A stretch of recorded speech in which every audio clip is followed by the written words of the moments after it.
اعوذ باللہ السمیع العلیم من الشیطان الرجیم بسم اللہ الرحمن الرحیم رب اشرح لی صدری ویسر لی امری واحلل عقدۃ من لسانی یفقہوا قولی رب یسر ولا تؤثر وتمم بالخیر وبک نستعین رب زدنی علما۔ السلام علیکم ورحمۃ اللہ وبرکاتہ۔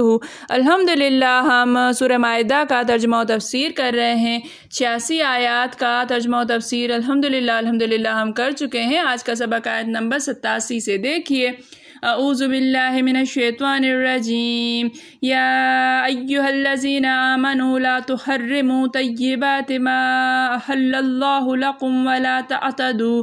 یا ایہا اے الذین وہ لوگ جو آمنو ایمان لائے ہو، اے وہ لوگو جو ایمان لائے ہو، اے ایمان والو، لا تحرموا لا نہیں تحرموا حرام ٹھہراؤ، حرام کرو، طیبات پاکیزہ چیزوں کو، ما احل اللہ ما جو احل حلال کی اللہ نے، لکم کے لیے تمہارے لیے، ولا تعتدوا اور لا نہیں تعتدوا تم حد سے بڑھو اور تم تجزی مت کرو، حد سے مت بڑھو، ان بے شک اللہ لا یحب لا نہیں یحب پسند کرتا المعتدین حد سے بڑھنے والوں کو۔ یا ایھا الذین آمنوا اے وہ لوگو جو ایمان لائے ہو، لا تحرموا الطیبات نہ حرام ٹھہراؤ پاکیزہ چیزوں کو، ما احل اللہ لکم جو اللہ نے تمہارے لیے حلال کی ہیں، ولا تعتدوا اور حد سے نہ بڑھو، ان اللہ لا یحب المعتدین بے شک اللہ تعالی حد سے بڑھنے والوں کو پسند نہیں کرتا۔ مومنو جو پاکیزہ چیزیں اللہ نے تمہارے لیے حلال کی ہیں ان کو حرام نہ کرو اور حد سے نہ بڑھو کہ اللہ حد سے بڑھنے والوں کو دوست نہیں رکھتا۔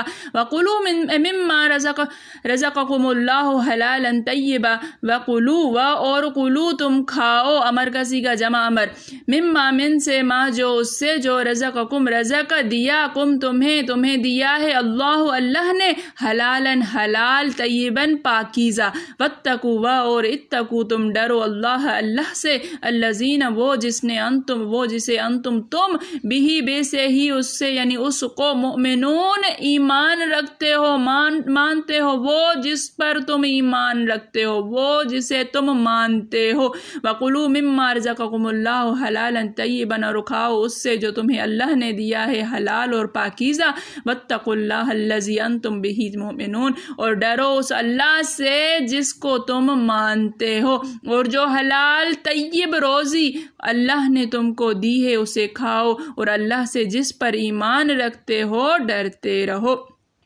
ان آیات میں اللہ تعالیٰ رہبانیت کو ممنوع فرما رہا ہے کہ اسلام میں رہبانیت کوئی چیز نہیں، خانقاہ نشینی کوئی چیز نہیں، الگ تھلگ ہو کر بیٹھنا ناپسند ہے۔ ابن ابی حاتم میں ہے کہ چند صحابہ نے آپس میں کہا کہ ہم خسی ہو جائیں، دنیاوی لذتوں کو ترک کر دیں، بستی چھوڑ کر جنگلوں میں جا کر تارک دنیا لوگوں کی طرح زندگی یاد الہی میں بسر کریں۔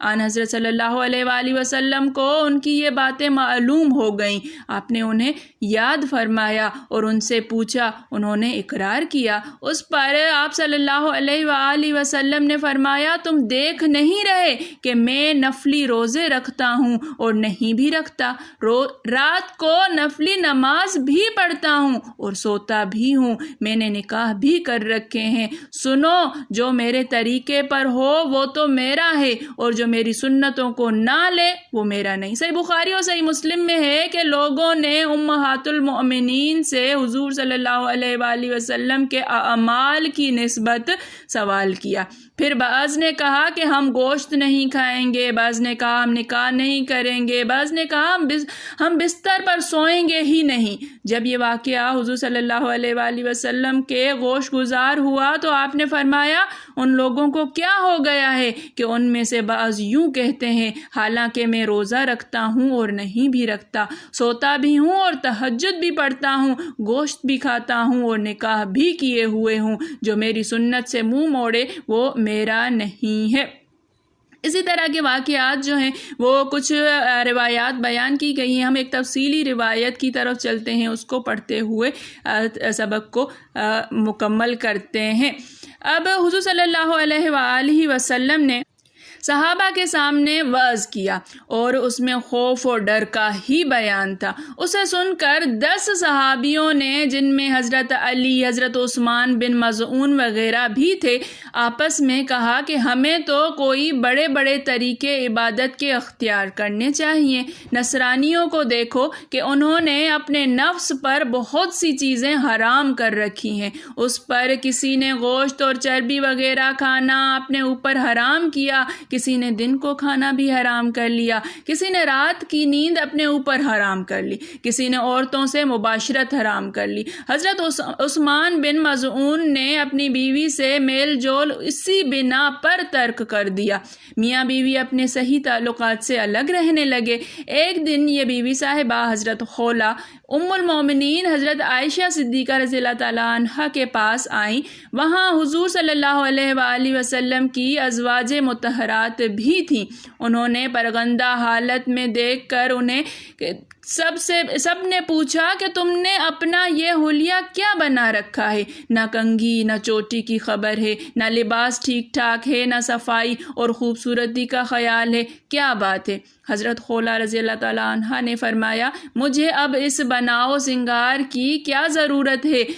اتنی مدت ہوئی جو میرے میاں مجھ سے ملے ہی نہیں، نہ کبھی انہوں نے میرا کپڑا ہٹایا۔ یہ سن کر اور بیویاں ہنسنے لگیں۔ اتنے میں حضور صلی اللہ علیہ وآلہ وسلم تشریف لائے اور دریافت فرمایا کہ یہ ہنسی کیسی ہے؟